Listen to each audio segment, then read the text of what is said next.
안녕하세요. 저는 경기도 광명에 사는 30대 중반의 여자입니다. 저는 무려 8년이나 사귄 남자친구와 파혼했어요. 그와 파혼한 이유는 시누이의 말도 안 되는 예단 요구 때문이었어요. 지금도 그 몰상식한 요구만 생각하면 자다가도 벌떡벌떡 일어나게 되네요. 지금부터 제가 어떤 일을 겪었는지 말씀드릴게요. 제 직업은 공무원입니다. 누군가는 공무원이 재미없는 직업이라고 말하지만 어릴 때부터 계획적이고 안정적인 삶을 선호했던 저는 미래가 눈에 보이는 공무원이란 직업을 선망했어요. 그렇게 저는 대학교를 졸업하자마자 노량진에 가서 공무원 시험에 도전했고 1년 반 만에 당당히 합격했답니다. 저와 대학 시절부터 만난 남자친구는 저와 같은 대학의 공대에서 석사까지 수료한 후 한 중견기업에서 연구원으로 일하고 있어요. 저희는 무려 8년을 연애한 사이랍니다. 보통 이 정도 사귀면 결혼을 얘기하곤 하지만 저희는 각자 안정적인 직업을 가졌음에도 결혼에 대해서는 딱히 대화를 하지 않았어요. 서로가 결혼이란 제도에 대해 그다지 관심이 없어서 결혼을 해도 그만, 연애만 해도 그만이라는 생각을 갖고 있기 때문이었죠. 그래서 저희는 30이 넘긴 했지만 때가 됐다고 해서 결혼하지는 말자며 연애만을 이어갔습니다. 물론 저희 엄마는 제게 네가 지금 배가 불러서 그래. 너 그렇게 한 살 한 살 먹다가는 지금은 거들떠보지도 않았던 남자랑 만날 수도 있다.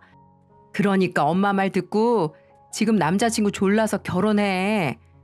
라며 결혼하라고 설득하셨어요. 하지만 저는 엄마의 말에 흔들리지 않았습니다. 제가 직업이 없는 것도 아니고 공무원이란 안정적인 직업이 있는데 굳이 남자에게 매달려 살 필요는 없다고 생각했거든요. 친구들이 하나 둘씩 시집갈 때는 약간 흔들리긴 했지만 저는 아내나 엄마로서의 삶보다는 저 자신으로서의 삶이 좋았기에 공직에 근무하며 커리어를 쌓아 나갔어요. 물론 세상이라는 게 제가 고집을 부린다고 마음대로 되는 건 아니더군요. 저희 커플은 오래 사귄 만큼 양가에서도 저희가 사귄다는 사실을 알았는데 가끔씩 남자친구의 집에 놀러 가면 어머님께서 아가, 언제 우리 태성이랑 결혼할 거니? 너희들도 이제 적은 나이 아닌데 연애 그만하고 가정을 꾸려야지. 결혼이란 것도 다 때가 있는 거란다. 라며 결혼을 종용하시는 거예요. 게다가 종종 명절에 부르기도 하고 지방 경조사에도 참석시키면서 마치 예비 며느리처럼 대하셨어요. 챙겨주시는 건 고마웠지만 실제로 남자친구와 결혼을 할지 안 할지는 알 수 없었기에 저는 다소 부담감을 느끼고 있었어요. 상황이 그렇게 되니 남자친구도 은주야, 우리 그냥 결혼할까? 이렇게 계속 사귀는 거나 결혼해서 사는 거나 딱히 차이도 없잖아. 애는 상의해서 천천히 가지거나 아예 안 가져도 되는 거고 라며 제게 슬슬 결혼 얘기를 하더군요. 분위기가 그렇게 형성되니 저도 휩쓸렸어요. 그렇게 저희는 결혼에 대한 얘기를 했고 양가에서는 저희를 예비사위, 예비며느리로 대했습니다. 하지만 아들의 여자친구던 사람이 예비며느리가 되니 대우가 좀 달라지더군요. 그것도 안 좋은 방향으로 말이죠. 예비 시어머니는 며느리가 이런 것 정도는 해야 한다면서 주말에 불러 이것저것 시키기도 하셨고요. 살짝 거슬리긴 했지만 남자친구도 사위 노릇을 하니까 일단 참았습니다. 하지만 예비 시누이의 태도는 상당히 불쾌하더군요. 예비 시누이는 남자친구의 여동생이지만 제 고등학교 5년 후배이기도 했어요. 물론 명문 고등학교이던 저희 학교가 실업계로 전환되고 소위 말해 똥통학교가 되면서 같은 고등학교라고 할 수는 없지만 일단 후배는 후배였어요. 실제로 예비 시누이는 저를 언니 하면서 따르기도 했고요. 하지만 제가 예비 며느리가 되고 본인은 예비 시누이가 되니까 태도가 180도 달라지는 겁니다. 새언니, 태이라뇨. 아무리 우리가 오래 알고 지냈다지만 말이 너무 짧은 거 아니에요? 저희가 무슨 콩가루 집안도 아니고 따질 건 따져야죠. 그러니까 앞으로는 존댓말 꼭 써주세요. 알았어요? 예비 시누이는 결혼을 하기도 전부터 저를 들들 볶으려고 했어요. 물론 저도 지킬 건 지키는 사람이라 존댓말을 쓸 생각이긴 했지만 결혼도 하기 전에 벌써 이렇게 나오니 화딱지가 나더군요. 학창시절에 만났으면 말도 못 붙일 기집애가 말이죠. 문제는 남자친구가 저런 예비 시누이의 태도를 보고도 별말이 없다는 거였습니다. 참다 못한 제가 오빠, 태희 저러는 거 좀 뭐라고 해야 하는 거 아니야? 내가 말하기 어렵다는 거 뻔히 알면서 왜 가만히만 있는 건데 오빠도 시댁 식구다 이거야? 라고 말했습니다. 그러면 남자친구는 아유, 내가 무슨 시댁 식구라서 그러냐? 그냥 태희 쟤가 어렸을 때부터 구제불능이라 그렇지. 알잖아, 제 성격 더러운 거. 라며 그냥 좋게 넘기자고 하더군요. 답답하긴 했지만 남자친구의 말이 틀린 건 아니었어요. 예비 시누이는 어렸을 때부터 평범한 사람은 아니었거든요. 중고등학교 때는 소위 말해 일진이었고 술 담배도 즐겼고 성인이 되자마자 몸에 무시무시한 문신을 휘감았어요. 남자들이 해도 보기 싫을 문신을 여자가 하니까 참 보기 싫었죠. 그런 품행을 가진 사람이 성격은 괜찮았을까요? 대학조차 가지 않은 예비 시누이는 알바 한 번을 제대로 하지 않고 매일매일 놀러 다니며 인생을 허비하기 바빴어요. 하는 거라고는 남자들이랑 모여서 춤추고 술 마시는 것뿐이었죠. 그런 막장 인생을 살던 예비 시누이가 어느 날 갑자기 승무원이 되겠다고 하더라고요. 그러더니 승무원을 양성하는 학원에 등록하고 뻔질나게 드나들긴 하더군요. 문제는 승무원을 준비하는 동안 드는 돈을 전부 남자친구에게 뜯어낸다는 점이었어요. 학원비, 유니폼비, 용돈, 심지어 화장품 비용까지 알뜰하게 뜯어가더군요. 저는 그게 참 못마땅했어요. 남자친구와 평생 애인으로 지낸다면 알 바 아니지만 결혼 얘기가 이렇게 오가는 판에 남자친구의 돈이 자꾸 새는 게 보기 좋을 리가 있겠어요. 하지만 결혼 전부터 제게 트집 잡아대는 예비 시누이와 갈등을 빚기 싫었기에 잠자코 있었습니다. 워낙 실증을 잘 내는 사람이라 그러다 말겠지 하고 생각한 거였죠. 하지만 예비 시누이는 정말 승무원이 될 마음이 있었는지 학원을 꾸역꾸역 다니더군요. 그렇게 남자친구와의 결혼 날짜가 슬슬 다가왔고 그러면서 예비 시누이의 갑질은 점점 더 심해졌답니다. 문제는 옆에 있던 예비 시어머니까지 갑질을 하려 든다는 점이었어요. 그걸 가장 강하게 느낀 건 다름 아닌 예단을 준비하는 과정에서였어요. 저는 결혼 전부터 양가에 말씀드렸어요. 만약 결혼을 한다면 결혼에 관한 허례허식들을 최소화하겠다고요. 그중에는 당연히 예단이 포함되었고 저는 불필요한 예단을 하지 않겠다고 못 박았어요. 예비 시어머니 역시 아유 그럼 당연하지. 내가 그렇게 꽉 막힌 사람인 줄 아니? 누가 요즘 예단 챙긴다고. 다 필요 없으니까 그냥 몸만 들어오면 된다. 라고 하셨어요. 하지만 결혼식 날짜가 슬슬 다가오자 태도가 변하셨어요. 요즘은 어떤 예단을 한다더라. 이불은 촌스럽고 명품 가방처럼 실속 있는 걸 한다더라 등의 말을 흘렸거든요. 그 말을 듣는데 얼마나 사람이 간사한지 깨달아지더군요. 마음 같아선 이제라도 결혼을 얻고 싶었어요. 하지만 저는 돈으로 갈등을 막는 거라 생각하며 화를 참았습니다. 하지만 억눌러 참던 제 화가 폭발한 적이 한 번 있었어요. 그건 다름 아닌 예비 시어머니의 생신을 석 달 앞두었을 때였습니다. 예비 시누이는 제가 동사무소에서 열심히 근무하고 있는 와중에 전화를 걸어 새언니, 우리 엄마 생신 선물 뭘로 할 거예요? 라고 묻더군요. 저는 일하는 중에 전화해 선물에 대해 물었다는 것에 한 번, 그리고 생신이 3개월이나 남았는데 벌써 선물에 대해 물어본다는 점에 또 한 번 놀랐네요. 그래서 저는 아직 생신이 많이 남았으니 생각해보고 결정하겠다고 했습니다. 그런데 예비 시누이는 그 다음날 또다시 근무 중에 전화해서 생신 선물에 대해 물어봤어요. 저는 그제야 좀 예비 시누이의 마음을 알겠더군요. 아, 얘가 지금 원하는 게 있구나. 예비 시누이가 원하는 생신 선물이 있다는 걸 깨달은 저는 이 피곤한 통화를 끝내기 위해 원하는 선물이 있냐고 물었죠. 그러자 예비 시누이는 기다렸다는 듯이 제 생각에는 너무 과하지도 않고 초라하지도 않는 게 좋을 것 같아요. 라고 말하더니 자기가 봐둔 가방이 있다며 링크를 보내더군요. 예비 시누이가 보내준 링크로 들어간 저는 깜짝 놀랐어요. 가방의 가격이 후덜덜덜 120만 원이었거든요. 그래서 저는 이건 생신 선물로 너무 과하기도 하고 공무원 월급으론 지나친 사치라고 말하기도 했어요. 그러니까 시누이는 새언니 지금 비싸다고 말했어요? 다른 사람도 아니고 시어머니 생신 선물이에요.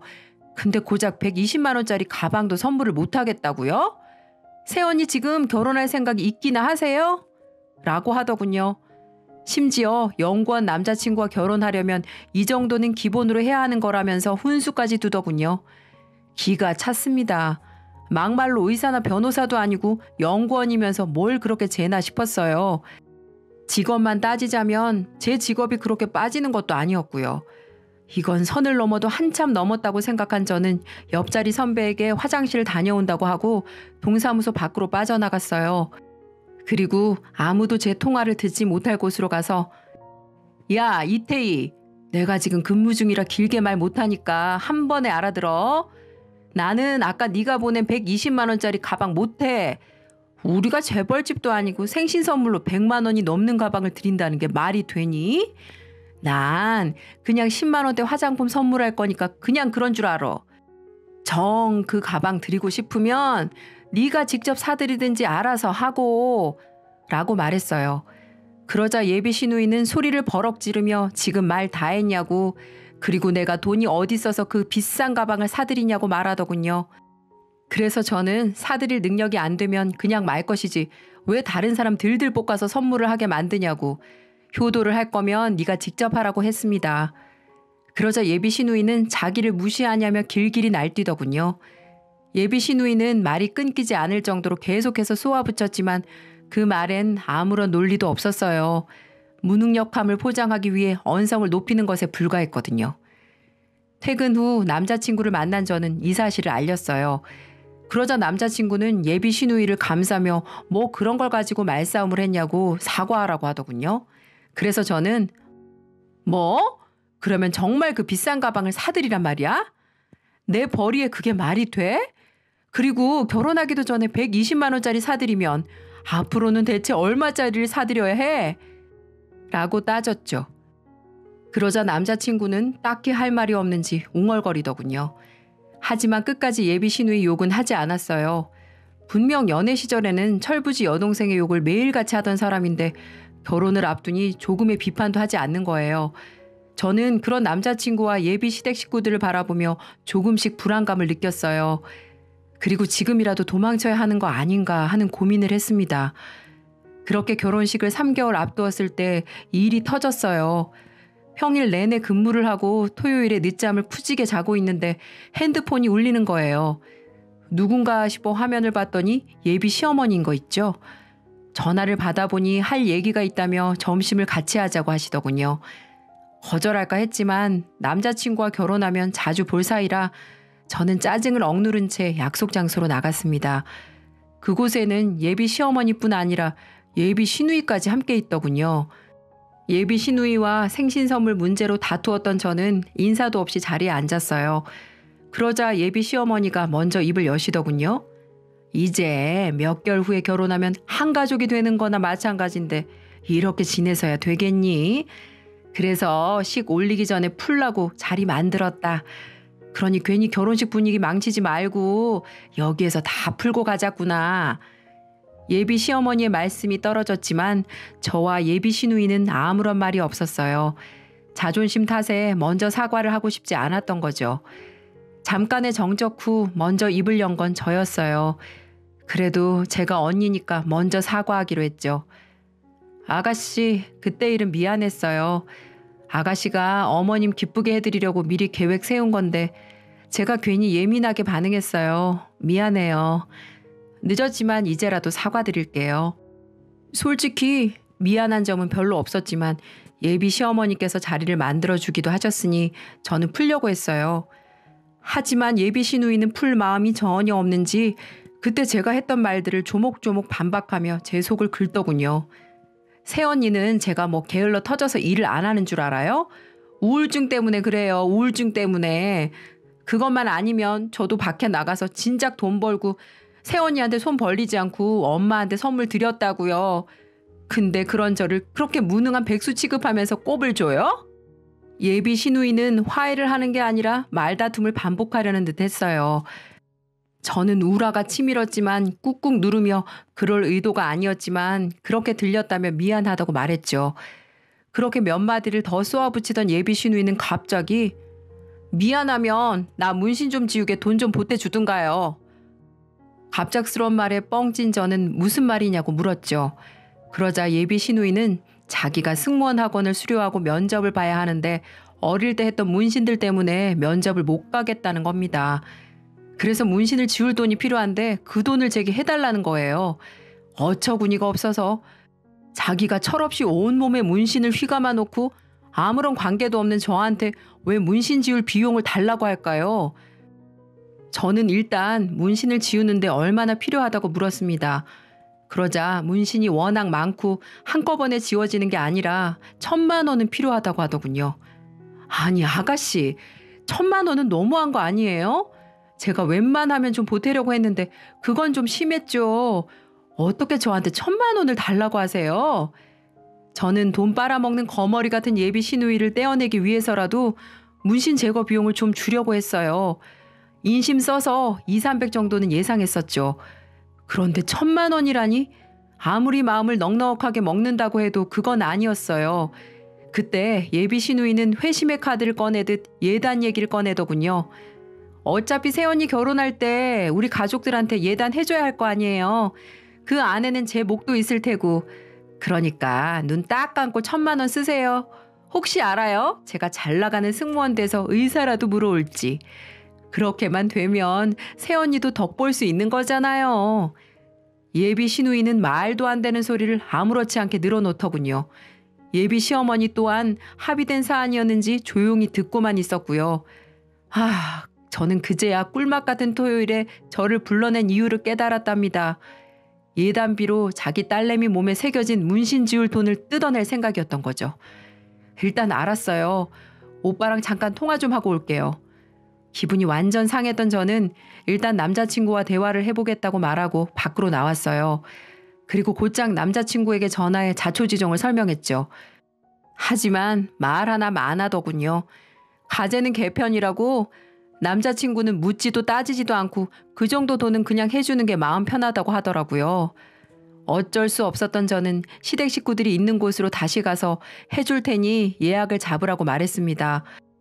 그 말을 하자마자 예비 시어머니와 예비 시누이의 입꼬리가 쭉 찢어지더군요. 좋아 죽는 거예요. 그렇게 다음 주 저희 셋은 문신을 지워주는 병원에 갔습니다. 그곳 역시 상담을 전문으로 하는 실장이 있었고 이게 원래 1,500만 원은 줘야 하는 건데 특별 할인이 들어가서 1,000만 원으로 할인을 해준 거다. 이런 식의 입발린 소리를 하더군요. 근데 그때 같이 일하는 동사무소 직원이 전화가 오는 겁니다. 그래서 저는 신우이에게 카드를 넘기고 밖으로 통화를 하기로 하고 나왔어요. 그런데 잠시 후 결제가 되었는지 핸드폰에서 청량한 알림 소리가 나더군요. 12개월 할부로 잘했나 확인하려던 저는 깜짝 놀라고 말았어요. 1,000만 원이 써 있어야 할 금액란에 무려 1,500만 원이 적혀 있었거든요. 깜짝 놀란 저는 병원으로 뛰어 올라갔어요. 그러자 예상했다는 듯 예비 시어머니와 예비 시누이가 실실대며 웃고 있는 겁니다. 저는 곧장 왜 1,000만 원이 아니라 1,500만 원인지 물었어요. 그러자 예비 시누이가 애교를 잔뜩 부리더니 아우 에이 새언니, 결혼식 때 오빠 친구들도 오는데 그냥 갈 수 없잖아요. 그래서 피부관리 코스 몇 개 추가로 더 결제했어요. 괜찮죠? 라고 하더군요. 그 말을 듣는데 이성이 툭 끊겼습니다. 본인 결혼식도 아닌 주제에 남의 돈으로 500을 말도 없이 긁었으니까요.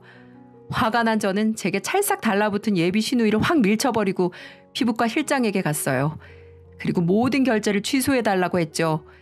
그러자 예비 시누이가 득달같이 달려와 새언니 지금 뭐 하는 거예요? 그걸 왜 취소해요? 라고 하더군요. 하지만 저는 무시하고 얼른 취소나 해달라고 했죠. 시누이는 알았어요. 미안해요. 그러니까 문신 제거는 놔두고 피부관리 코스만 취소해요. 그러면 되잖아요. 하지만 저는 전부 취소해달라고 했어요. 그러자 예비 시어머니가 제 팔을 붙잡고는 너 지금 뭐 하는 거니? 너 우리 태성이랑 결혼 안 할 거야?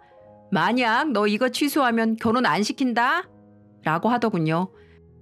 그래서 저는 아줌마 분위기 파악이 안 돼요? 나 지금 그거 각오하고 취소하는 거야 라고 했습니다. 저의 차가운 반응에 놀란 두 사람이 격앙된 목소리로 쏘아붙였지만 저는 결국 결제 취소를 받은 후 병원을 벗어났어요. 소식을 들은 남자친구는 저희 집에 득달같이 찾아오더니 서은주, 너 오늘 병원에서 난리 쳤다며? 우리 엄마랑 태희한테 막말까지 하고. 너 지금 뭐 하는 거야? 너 미쳤어? 라고 하는 겁니다. 그래서 저는 미쳐? 미치긴 내가 왜 미쳐? 미친 건 너희 엄마랑 여동생이지? 라고 소리쳤습니다. 남자친구는 뭐? 너 지금 말 다 했어? 라고 하더군요. 그래, 말 다 했다. 내가 뭐 틀린 말 했어? 예비 며느리 예뻐할 줄은 모르고 어떻게든 돈이나 뜯어내려고 하는 것들이 미친 게 아니면 뭐야? 아, 미친 게 아니라 거렁뱅이들인가? 라고 받아쳤답니다. 그러자 남자친구는 저를 때리려는 듯 손을 휙 들더군요. 하지만 저는 쫄지 않고 이제 치려고? 쳐! 뭐해? 당장 치라고! 하며 얼굴을 들이밀었어요. 하지만 남자친구는 결국 저를 때리지 못하고 집으로 돌아갔습니다. 일주일이 지나자 시댁 식구들은 태도를 완전히 바꿨어요. 저를 줬다 빼앗는 쓰레기로 매도하던 예비 시어머니와 예비 시누이는 예단비라도 받아먹을 생각이었는지 사근사근한 목소리로 제게 전화를 해서는 미안하다며 화 풀라고 하더군요. 하지만 전 절대 그럴 수가 없었죠. 싫은걸요? 이미 기차 지나갔어요. 이렇게 기본도 모르는 염치 없는 집안이랑은 제가 손절입니다. 무슨 개나 소나 다 아는 영권 아들 둔 주제에 돈 밝히기는. 그리고 당신 아들 영권 직업은 언제든지 잘릴 수 있지만 전 이 나라 대한민국 공무원이라고요. 아시겠어요? 그리고 신우한테는 그 그지같이 그린 흑장미 문신 평생 간직하고 잘 살라고 하세요. 어차피 어머니는 그 문신 지워줄 능력도 안 되시잖아요. 신우이는 개차반 인생이고 얼굴도 돼지같이 생겨갖고 아유 누가 데리고 갈련지는 모르겠네요. 하나밖에 없는 영권 아들은 사리 구별도 못하는 똥멍청이고 아유 제 인생 조질 뻔했는데 미리 알게 해줘서 정말 고마워요. 라고 하고는 전화를 일방적으로 끊어버렸죠. 그랬더니 또 바로 전화가 오더라고요. 야! 이런 싸가지를 어디 밥 말아 먹었나? 어디 CM이 될 사람한테 먼저 전화를 끊고 있어. 어머! 어떻게 아셨을까? 저 원래 학교 다닐 때 별명이 싸가지였어요. 그러니 끊을게요. 뚝! 그리고 문자 한 통을 더 보내줬어요. 김정자 씨, 저 당신 아들하고 파혼합니다. 그러니 질척거리지 마세요. 정말 속이 뻥 뚫리듯 통쾌했답니다. 남자친구는 시어머니에게 얘기를 전해 들었는지 전화가 와서 미안했다며 다시는 어머니랑 동생이 함부로 하지 못하겠다며 거듭 사과를 했지만 전 며느리 돈이나 빨려는 그지 집안인 거 알았으면 당장 파혼해야지. 왜 파혼을 안 하냐고? 라며 소리쳤습니다. 그렇게 저는 그 빌어먹을 시댁 식구들과 인연을 싹둑 끊을 수 있었어요. 파혼을 한 뒤에도 그들은 번호를 바꿔가면서 연락을 해왔지만 저는 전부 무시했어요. 그런 집안의 며느리로 들어갔다간 저는 물론 저희 친정과 미래에 태어날 아이까지 고통 속에 살 게 뻔하니까요. 비록 8년 넘게 사귄 남자친구와 파혼을 하게 됐지만 저는 전혀 아쉽지 않아요. 오히려 조상님이 결혼 전에 나를 구했구나 이런 생각뿐이라니까요. 이제는 직장 다니며 제가 하고 싶은 거 다 하고 제 자신에게 투자를 많이 하려고 합니다. 요즘 이런 생각이 많이 들더라고요.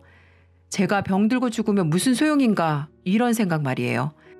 그래서 이럴 때일수록 제 자신을 가장 아끼면서 소중하게 여기며 하고 싶은 거 다 하고 살아야겠다는 생각이 드는 요즘이네요.